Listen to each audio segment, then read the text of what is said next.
সন্দেশখালীতে এবার বিজেপি কর্মীর বাড়ি ভাঙচুর করা হলো। শেখ শাহজাহান শিবু হাজরার অনুগামীদের বিরুদ্ধে হামলার অভিযোগ। ভুয়ো জব কার্ডের টাকা না দেওয়ায় ব্যাংক পরিষেবা প্রদানকারী বিজেপি কর্মীর ওপর হামলার অভিযোগ সামনে এসেছে। পুলিশের সামনেই বাড়ি ভাঙচুর চলে, এমনকি মারধরও করা হয়, এমনটাই অভিযোগ। বিজেপি কর্মীর পরিবারের যদিও অভিযোগ অস্বীকার করেছে পুলিশ। শিবু হাজরার পোল্ট্রি ফার্মে ভাঙচুর করা হয়, আগুন লাগানোর ঘটনায় অভিযুক্তকে ধরতে গেলে বাধা দেওয়া হয় দাবি করছে পুলিশ। ভাঙচুরের কোনো ঘটনা ঘটেনি বলে দাবি পুলিশের। আমরা এই মুহূর্তে সন্দেশখালীর খুলনা গ্রাম পঞ্চায়েতের সিতলিয়া গ্রামে আছি। আজ ভোর রাতে বিশাল পুলিশ বাহিনী এখানে তল্লাশি অভিযানে আসে। প্রথম দিন সন্দেশখালীতে যখন বিক্ষোভ চলাকালীন গ্রামবাসীরা শিবপ্রসাদ হাজরার যে পোল্ট্রি ফার্মে ভাঙচুর করে আগুন লাগিয়ে দেয়, সেই মামলায় এক দুষ্কৃতীর খোঁজে তল্লাশিতে আসে পুলিশ। এটা পুলিশ বলছে, কিন্তু যেটা দেখতে পাচ্ছি ভুজঙ্গ দাসের বাড়ি, ক্যামেরাম্যান শান্তনু দত্তকে দেখাতে বলবো, এই দরজা সেখানে এখনো জুতোর যে ছাপ সেটা রয়েছে, দরজায় লাথি মারা হয়েছে এমনটাই অভিযোগ।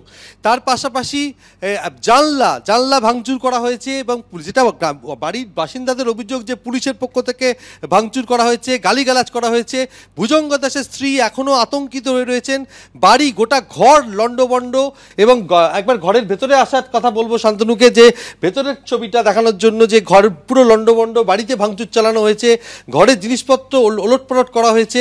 কি কারণে হামলা, কারা হামলা করলো সেটা কথা বলে নেব ভুজঙ্গ দাসের স্ত্রীর সাথে। কি কারণে হামলা?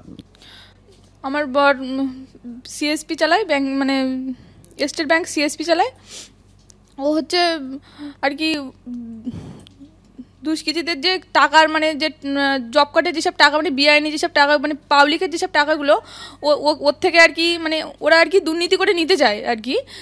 এবার ওখানে সে বাদী হয়, বলে না আমি এই কাজটা করতে পারবো না, সেই জন্য আর কি বেশিভাবে ওর প্রতি হামলা করা হয়েছে। তাছাড়াও আমরা বিজেপি করি।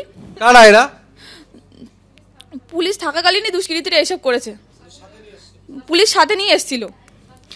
আমার শাশুড়িটাকেও মারধর করেছে। আমার হচ্ছে হিঙ্গলগঞ্জের মেজবাবু ছিল আর সন্দেশখালীর বড়বাবু ছিল।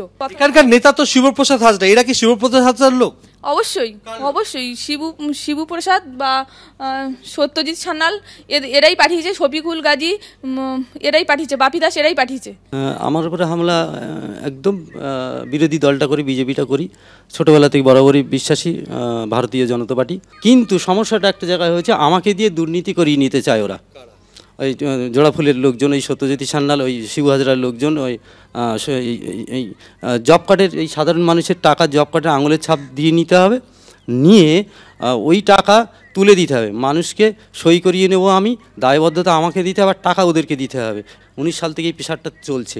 আমি রাজি হইনি, কারণ স্টেট ব্যাংকের যে কাজটা আমার মায়ের সমান, কারণ যে কাজটা আমি গ্রামে থেকে করি, অতি গরিব মানুষ, সাধারণ মানুষ, তাদের টাকা নিয়ে আত্মসাৎ করা একদম আমার মনে হয় যে ধর্মে সবে না। আর আমি যা পাই তাতে তো আমার চলে।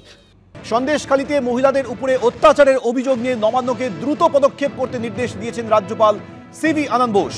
সন্দেশখালীতে মহিলাদের উপরে অত্যাচারের অভিযোগ এসছে, তা নিয়ে নবান্নকে দ্রুত পদক্ষেপের নির্দেশ রাজ্যপালের। বিস্তারিত জানাবে আমাদের প্রতিনিধি রুমা পাল। রুমা, দেখো কিছুক্ষণ আগে কিন্তু বিরোধী দলনেতা বিজেপির যে সমস্ত মহিলাদের নিয়ে কিন্তু রাজভবনে গিয়েছিলেন, সেই সময় রাজভবনে উপস্থিত ছিলেন না রাজ্যপাল, কলকাতার বাইরে রয়েছেন। এখন দেখা যাচ্ছে যে এই যে অভিযোগ সামনে আসছে, ওখানে যে মহিলারা অভিযোগ করছেন তাদের ওপর দিনের পর দিন যে অত্যাচার হচ্ছে, সেই সমস্ত যে অভিযোগ আসছে, সেই অভিযোগের পরিপ্রেক্ষিতে কি ব্যবস্থা নিয়েছে নবান্ন এবং দ্রুত পদক্ষেপ নেওয়ারই নির্দেশ দিয়েছেন রাজ্যপাল। অন্যদিকে অবশ্যই জানিয়ে রাখে যে এই সপ্তাহ সোমবারও কিন্তু তিনি সন্দেশখালী নিয়ে রিপোর্ট চেয়েছিলেন, বারবারই কিন্তু রিপোর্ট চেয়েছেন। এর আগে কিন্তু আমরা দেখেছি মুখ্য সচিব এবং স্বরাষ্ট্র সচিবকে ডেকে পাঠিয়েছিলেন রাজভবনে, এবং তারা কিন্তু জানিয়েছিল সেই সময় শেখ শাহজাহানের গ্রেপ্তারের ব্যাপারে কিন্তু বারবার জানিয়েছিল যে সরকার পদক্ষেপ নেবে, এবং বারবার কিন্তু আমরা এই প্রশ্নই কিন্তু বারবার করেছিলাম রাজ্যপালের কাছে যে শেখ শাহজাহান এখনো পর্যন্ত কিন্তু গ্রেপ্তার হননি। কিন্তু তখনও বলেছিলেন যে প্রশাসনের ওপর আস্থা রাখতে, এবং প্রশাসন যেভাবে তাকে বলেছে সেক্ষেত্রে তিনি কনভিন্স হয়েছেন এবং তিনি অপেক্ষা করছেন প্রশাসন কি ব্যবস্থা নেয়। কিন্তু এখন দেখা যাচ্ছে যে গত কয়েকদিনের মধ্যে দেখতে পাচ্ছি সন্দেশখালী থেকে তার পরবর্তীতে যেভাবে একটা রোষ, এই যে অসন্তোষের ছায়া চারিদিকে দেখা যাচ্ছে, এবং যেভাবে মহিলারা অত্যাচারিত হয়েছে এই ধরনের অভিযোগ আনছেন, সেক্ষেত্রে কিন্তু বিরোধী দলনেতা আজকে রাজভবনে গেছে। অবশ্যই রাজভবনে থেকে এটাও হুঁশিয়ারি দিয়েছেন যে রাজ্যপালকে কালকের মধ্যে কিন্তু রিস্টোর করতে হবে, অর্থাৎ বলেছেন যে কালকে সন্দেশখালী যেতে হবে তাকে, তা না হলে এবং তারপরেই রাজ্যপালের আজকের এই নবান্নকে নির্দেশ দ্রুত পদক্ষেপ করতে হবে। রুমা, তোমাকে আপাতত ধন্যবাদ।